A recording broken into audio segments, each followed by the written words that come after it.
There we go.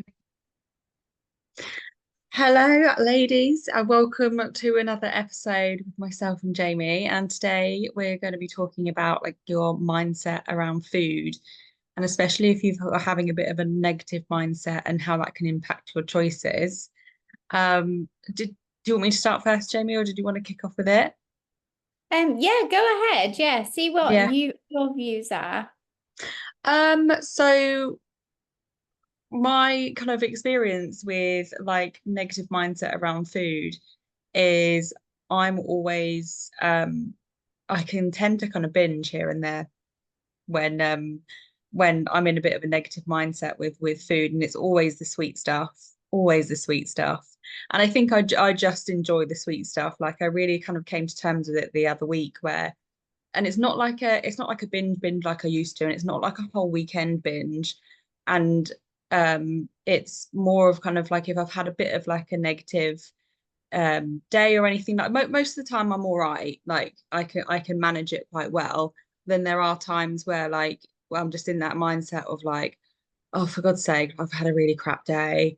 And you kind of fall into that, okay, I'm just going to have this. Oh, and then I'm going to have this, and I'm going to have that. And then before you know it, like I did the other day, like there a few weeks ago, I had like two donuts and they were great. Um, and I had like another two chocolate twists and stuff. But I didn't need it all. I could have separated it out over a few days, and I kind of really ignored my fullness. So going into that 80% full, I went well over 80%. And I just ignored it, and I chose to ignore that. But then it's what you do the next day or even that evening. Like if you've done something like that in the morning, then what can you do in the evening? Or if that's been like a day, then what can you do the following day to make it better and make better choices? So for example, I would then be like, right, let's get home, let's prep breakfast, let's prep lunch so that I know what I'm having the next day and create a bit more of a structure around it. And then that will help me become a bit more positive with my mindset of like around food. But I am a coach, and I say I'm still learning these things, and I'm sure there's some stuff that you're still learning, Jamie, around like mindset with food and stuff. But we're only human, so we're experiencing the same stuff as you guys might be. Yeah, absolutely, 100%. And thank you so much for being so honest and sharing like such like, just normal detail like that there, that experience is absolutely normal. And I don't think that social media and even people talking nowadays, they don't give off that normal. Like social media is like, Mm, oh, I have this for breakfast, I have fruit, then I have a handful of nuts. Like that is not, emotions come in thick and fast when you're a busy female in a really high demanding world. And we are, taught to be the people that support everyone else and be strong for everyone else. We take on a lot of the people around us pressures and things like that. And emotional eating, like whether it be in a negative place or whether it be in a happy place or a calm place or a boredom place or wherever that comes from, those days do happen and they are 100% allowed, and you mm, shouldn't feel that you're in the wrong by doing that. But it's when those days turn into a number of days.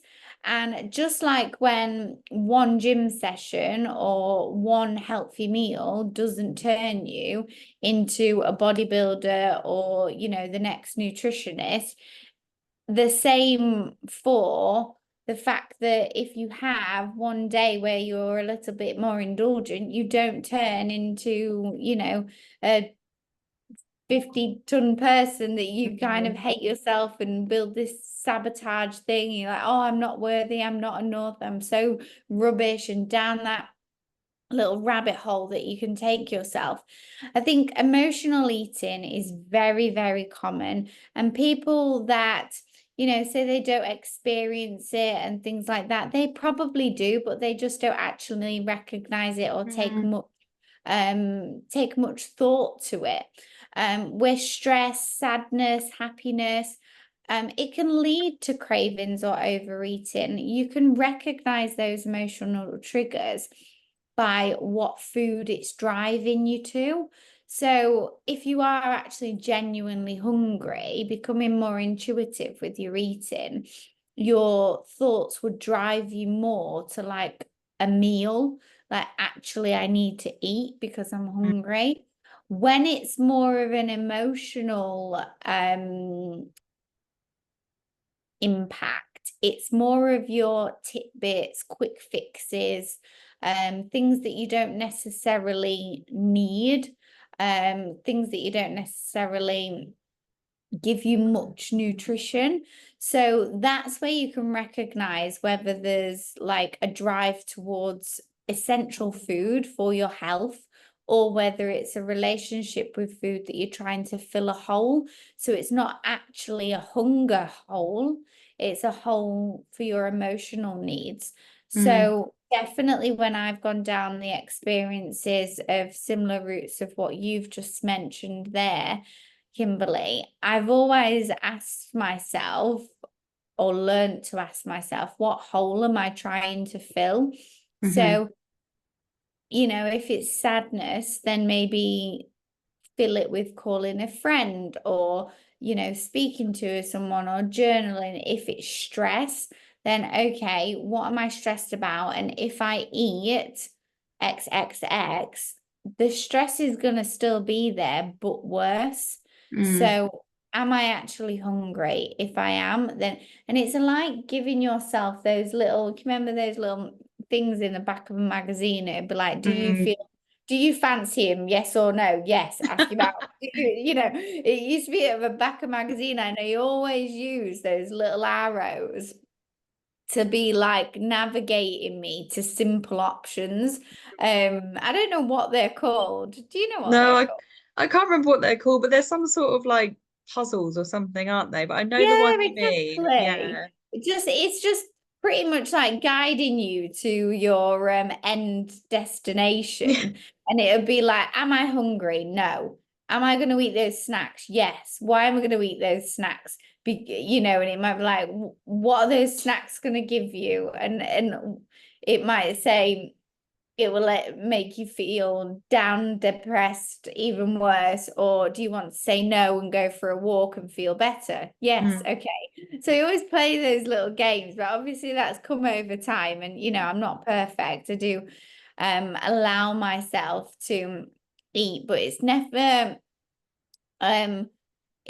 now emotional eating of sadness or things like that. I always try and use my other tools for any negative or raw feelings.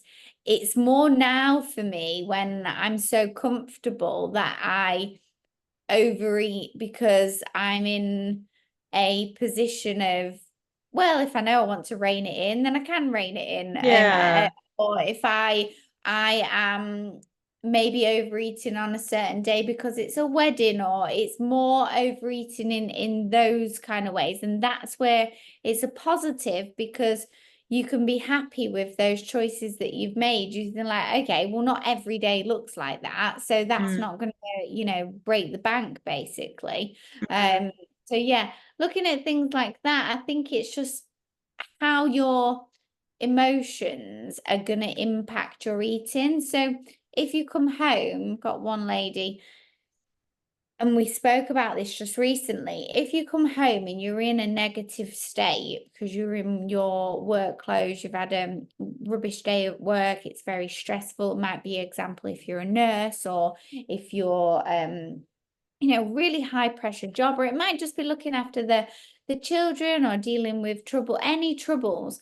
If you feel like you're going to go into that big overload of eating, my biggest thing I would say is go get clean, get freshened up. Because once you have brushed your teeth, you feel fresh, you're in nice pajamas, you've scrubbed all those bad toxins away. Yes, you're still going to eat, but guaranteed you won't overindulge to the place where you may have done if you walk through the door and just go raid the cupboards, because you're in that mindset of trying to get again to fill a hole. Whereas if you're clean, you're in a calmer place, you probably had a word with yourself in the shower or the bath, and you get out, you feel like a brand new woman. So yeah, they're kind of my thoughts on it. But there's so much around it. Yeah, I love that. And I think what one top tip that helps me actually, and probably going to sound crazy for saying this, but hoping everyone else does the same. But I actually talk to myself in the mirror sometimes as if I'm like giving a conversation to a friend. So and sometimes that just really, really helps because I'm like speaking it out loud, like my cousin, she works in mental health, and she's kind of said to me, she was like, well, why don't you just say it out loud, the emotion that you're feeling? And I'm like, oh, I never even thought about it that way. And I was like, so I did it in the mirror, and I was like, okay, I'm feeling, I don't know, sad. I'm sad. I'm sad today. I'm sad. And then as I kept saying it, I was like, oh, maybe I'm not as sad as I thought I was. I was just going through a little blip of a moment, and I felt those feelings, and I was like, okay, that's fine if I'm sad, and like just feeling those emotions. And then you've kind of recognized as well, like my eating habits during the day once I've spoken out that emotion as well. So it's not going into like a binge, for example. Will probably be like, okay, I actually need some like quite nutritious food to kind of may even make me feel Yeah. better. Because yes, as much as like I love like the chocolate, I just really enjoy it, and like sweet stuff, it does kind of it does play a part on you where you kind of feel like, oh, you feel a little bit groggy, especially if you've had quite a lot of it, because your sugar levels have gone freaking sky high, and your body's just like, like I need to calm you down now. So it's just kind of bringing those down. And when you've had like a bit of more of a nutritious and balanced meal, you actually feel a heck of a lot better. And if you've tried it yourself and you've kind of noticed those different emotions eating between those different foods, you're more likely to kind of go for the balanced option because you feel better. I'm not saying like the chocolates and the sweets you can't have, because of course you can have that when your cravings hit and stuff and when you want them, but it's just noting down what you're feeling when you're having those sorts of foods, and noting down what you're feeling when you're having like a nutritious balanced plate as well. So it's just taking it all in and just taking a step Yeah. back. Absolutely, definitely a few things there that you made me think about. One of the things what people kind of do when they're redesigning their brain to overcome a binge code is name the critic. So give your critic or your inner kind of devil demon self, give it a name. So when that person starts coming into play and overriding your normal rational thoughts, you give that person a name. You're like, maybe it's a person's name that you don't really like, or it might be someone that you know that I don't know, that you're not going to let them take control of your head. Mm, And be like, no, I'm not transitioning into that state of mind. I'm staying into, me grounded, rational.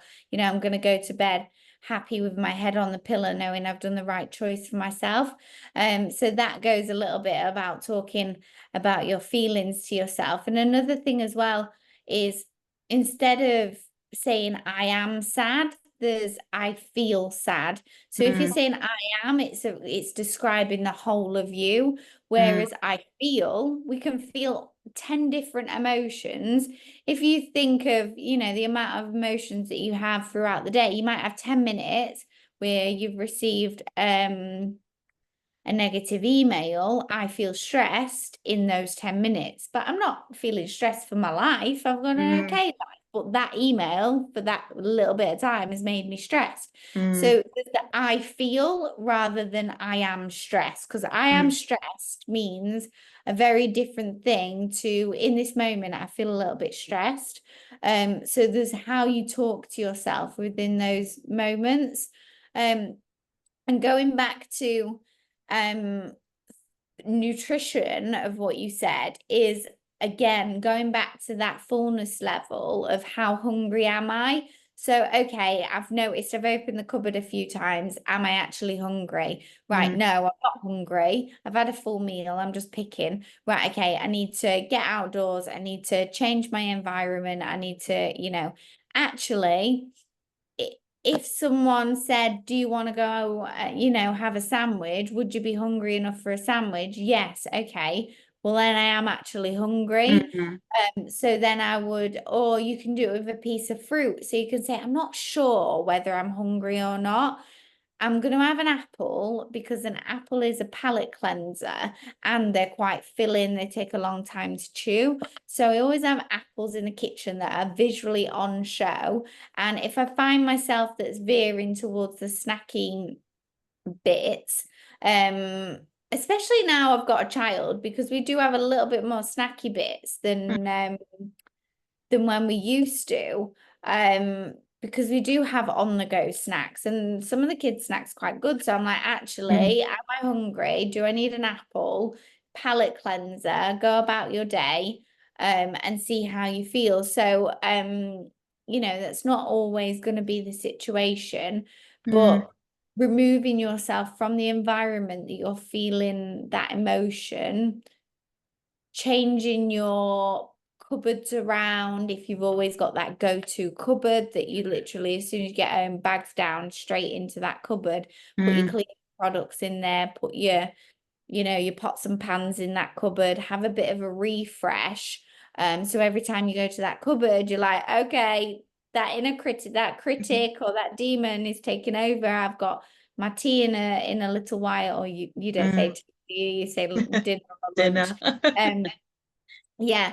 So just a few things there. And again, emotional eating is allowed. You can celebrate emotional eating. That's one thing that made me remove judgment from myself, that actually overeating is okay. Like, Mm, allow yourself to do it, mhm, because, someday, and again, under eating is okay. If some days you think, oh, I can't bother to make tea, mhm.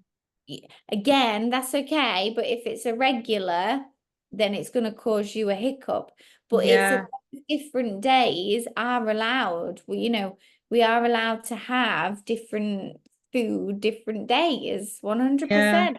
Yeah, I totally agree. And that's really good point actually, because I think over social media it's always like, oh my gosh, don't emotional eat and don't overeat and don't overindulge and don't do this and don't do that. And it's kind of create quite a negative space around it. But like you say, actually, if you've only emotional ate like the one day, but out the seven out you've emotionally eaten the one day out of the 7 days where actually you don't, then that's okay. And So 9 times out of 10, if you've gone a little bit over and you felt a bit crappy about it the following day or the afternoon or whatever, you've probably taken something that you've learned from that. mm, You've probably got something out your system. You've probably learned, reflected, and then the next time you might only, have half the pizza, or, the more you get intuitive, the more you reflect, the more you learn, the better you're going to do the next time. mm, So yeah, I think that, just take a little bit of a step back, look from a bird's eye view and say, what do I want to feel tomorrow? mm. But yeah, we'll talk more in the next ones. But if anyone's got any topics they want us to cover, then please do drop us a message. Yeah. All right, guys. Thanks for listening.